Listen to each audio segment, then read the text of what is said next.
그러나 예수께서는 그렇게 한 여자를 보려고 둘러보셨다. 그 여자는 자기에게 일어난 일을 알므로 두려워하여 떨면서 예수께로 나와 엎드려서 사실대로 다 말하였다. 그러자 예수께서 그 여자에게 말씀하셨다. 딸아, 내 믿음이 너를 구원하였다. 안심하고 가거라. 그리고 이 병에서 벗어나서 건강하여라. 마가복음서 5장 32에서 34절 말씀. 마가복음서 5장은 예수께서 갈릴리에서 행하신 여러 이적 가운데에 두 가지 에피소드를 들려줍니다. 한 가지 에피소드는 예수께서 귀신 들린 사람을 고쳐준 일이고, 다른 한 가지는 회당장 야이로의 딸을 고쳐준 일입니다. 이 이야기들은 모두 마태복음서와 누가복음서에도 동일하게 등장한 이야기입니다. 먼저 첫 번째 에피소드는 예수와 그의 제자들이 거라사라는 곳에서 있었던 일을 들려줍니다. 거라사는 겔거사 혹은 가다라 혹은 가자라라고도 불리는 곳입니다. 이 거라사라는 도시는 갈릴리 호수에서 대략 60km 정도 떨어진 곳에 위치한 곳으로서 이방 지역에 해당됩니다. 그런데 예수 일행이 그곳에 도착하자마자 그들을 처음으로 맞이한 이는 바로 악한 귀신에 들린 사람이었습니다. 참고로 마태복음서에는 귀신에 들린 사람이 2명 등장했었습니다. 그는 무덤에 살고 있었습니다. 귀신에 들린 사람답게 그의 행동은 매우 난폭하고 거칠어서 사람들이 쇠고랑과 쇠사슬로 여러 번 그를 묶어두었으나 그의 힘은 매우 셌기에 그는 그것들을 쉽게 부술 수 있었습니다. 그런데 그렇게 거칠고 힘이 센 이가 먼저 예수를 알아보고 그의 발 앞에 엎드려 이렇게 말하는 것이었습니다.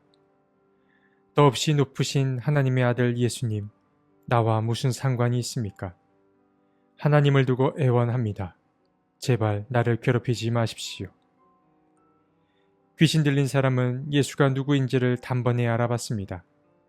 그의 고백은 마치 믿음의 고백처럼 여겨지기까지 합니다. 그런데 그의 이러한 고백은 믿음의 고백이라기보다는 자신의 불편함을 드러내는 고백이었습니다. 당시 문화에서는 더없이 높으신 하나님의 아들이라는 말은 고백의 언어가 아니라 상대를 기선제압하려는 공격적인 언사라고 할 수 있습니다. 그러니까 이 표현은 상대를 비꼬기 위한 표현인 것입니다. 그가 이어서 하는 말이 그 근거가 되는데, 귀신에 들린 사람은 예수에게 당신이 나와 무슨 상관이 있냐고 말한 뒤에 제발 나를 괴롭히지 말아달라고 청합니다. 그는 이렇게 말함으로써 악한 귀신을 내쫓는 일이 마치 누군가를 괴롭히는 일인 양 상황을 이끌어가고 있습니다. 예수는 그런 그의 말에 흔들리지 않습니다. 예수는 자신이 할 일을 명확히 알았습니다. 그는 귀신에 들린 사람에게서 그 귀신을 꺼내주고자 했습니다. 자신을 군대라고 밝힌 그 귀신들은 예수에게서 비범함을 봅니다. 예수가 초월적 존재임을 알았기 때문입니다. 그래서 그들은 자신들이 들어갈 다른 몸을 찾았는데 마침 멀지 않은 곳에 돼지떼가 있는 것을 보았고 그들은 돼지들 속으로 들어갈 수 있게 해달라 요청했습니다. 예수는 허락했고 군대 귀신들은 돼지들 속으로 들어가게 됩니다. 그리고 그 돼지떼는 바다 쪽으로 내리 달리더니 이내 바다에 빠져 모두 죽게 됩니다. 성경은 기록하기를 돼지의 수가 2,000마리나 되었다라고 말했습니다. 돼지를 치던 사람들은 이 광경을 모두 지켜보았습니다. 그리고 놀란 마음을 부여잡고 사람들에게로 가서 이 소식을 모두 전했습니다. 그러자 사람들은 귀신에 들린 사람에게 일어난 그 일을 보기 위해 예수 주변으로 모였습니다. 사람들은 온전해진 그의 모습을 봅니다. 옷을 입고 가만히 자리에 앉아있는 그의 모습을 보았습니다. 돼지를 치던 사람들 외에 이 일을 처음부터 지켜본 사람들은 그 자리에 막 도착한 사람들에게 자신이 본 그대로를 전해주었습니다. 그런데 이야기를 전해들은 사람들이 보여준 그 반응이 참 흥미롭습니다. 그들은 예수께 자기네 지역을 떠나달라고 간청했습니다. 사람들은 예수 때문에 자신들의 일상이 방해받는 걸 원하지 않았습니다. 예수가 일으킨 이적은 자신들을 불편하게 만들 것이 분명했습니다. 예수 안에서 새로운 가능성을 발견하게 되면 그들은 그동안 살아온 관성적 삶에서 벗어나 다른 삶을 선택해야 했기 때문입니다. 그래서 그들은 예수를 불편하게 여겼습니다. 그러나 당사자는 달랐습니다. 예수로부터 치유를 받은 사람은 전혀 다른 반응을 보였습니다. 예수로부터 다른 삶의 가능성을 본 그 당사자는 오히려 예수와 함께 있게 해달라고 요청했습니다. 이것이 직접 경험한 이와 그렇지 않은 이의 대조적인 반응이라 할 수 있습니다. 예수는 그의 마음을 다 헤아리는 눈빛으로 그에게 집으로 돌아가라고 말씀하셨습니다. 그리고 자신이 받은 은혜를 사람들과 나누라고 말씀하셨습니다. 예수는 사람들을 두 가지 길로 인도하십니다. 어떤 사람에게는 집과 가족으로부터 불러내어 자신을 따르라고 하였고, 또 어떤 사람에게는 집과 가족에게로 돌아가라고 말씀하기도 하셨습니다. 병든 사람은 자신이 나음을 잊게 되면 제사장에게 가서 몸을 보여야 했는데 예수가 그를 집으로 돌려보낸 이유는 그곳이 바로 비유대 지역이었기 때문에 그러합니다.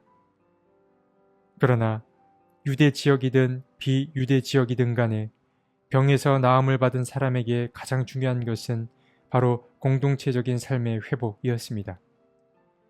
예수는 그에게서 그동안 소외된 채 살아온 사회적 삶을 회복하라고 그를 집으로 돌려보낸 것입니다.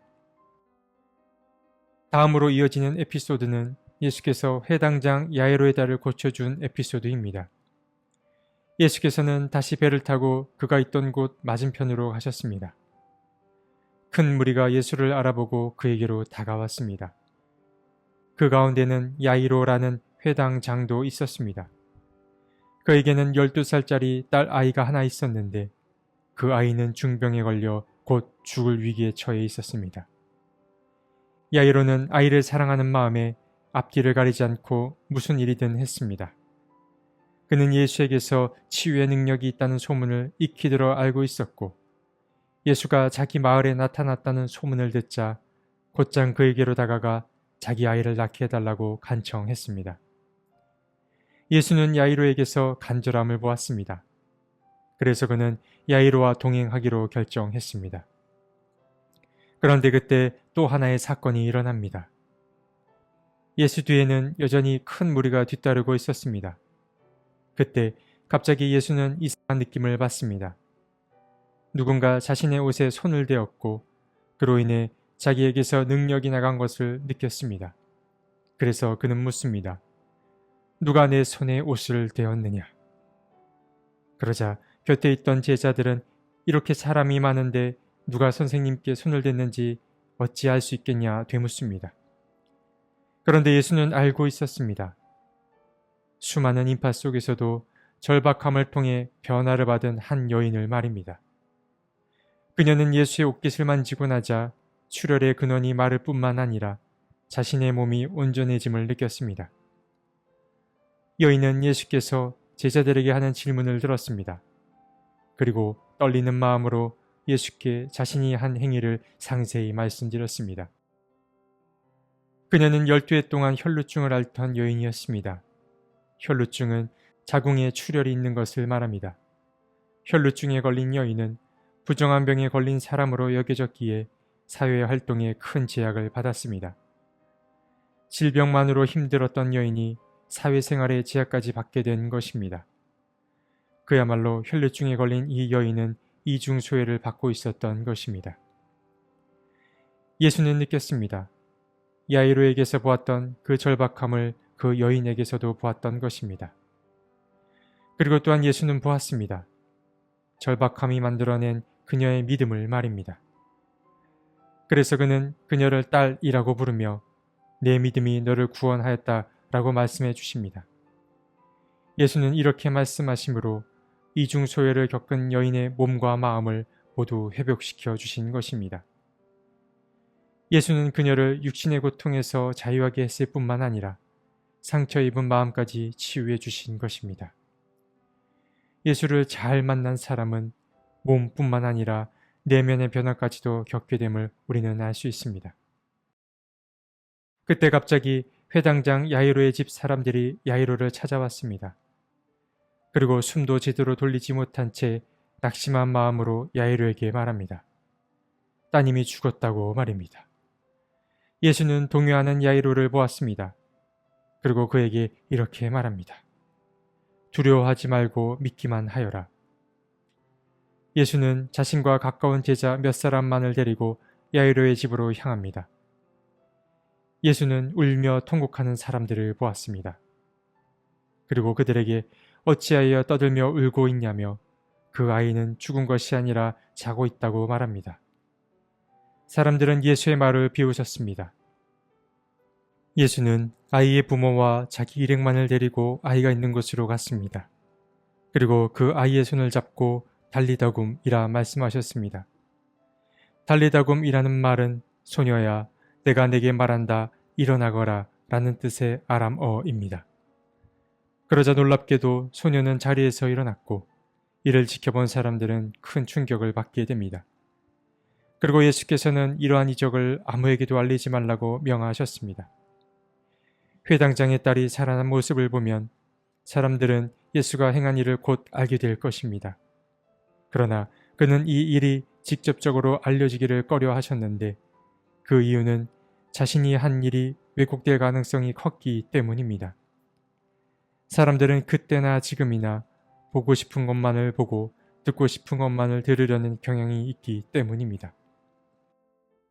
오늘 말씀에서 우리가 볼 수 있었던 것은 절박함과 그리고 그러한 절박함이 한 사람에게 끼치는 영향력이었습니다.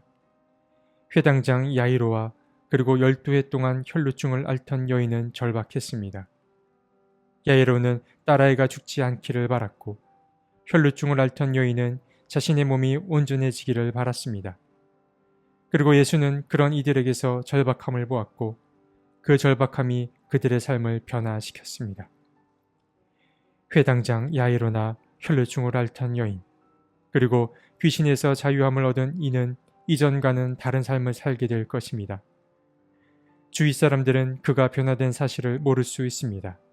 아니, 차차 알게 될지도 모릅니다. 한 사람의 변화는 주변에 영향을 끼치기 때문입니다.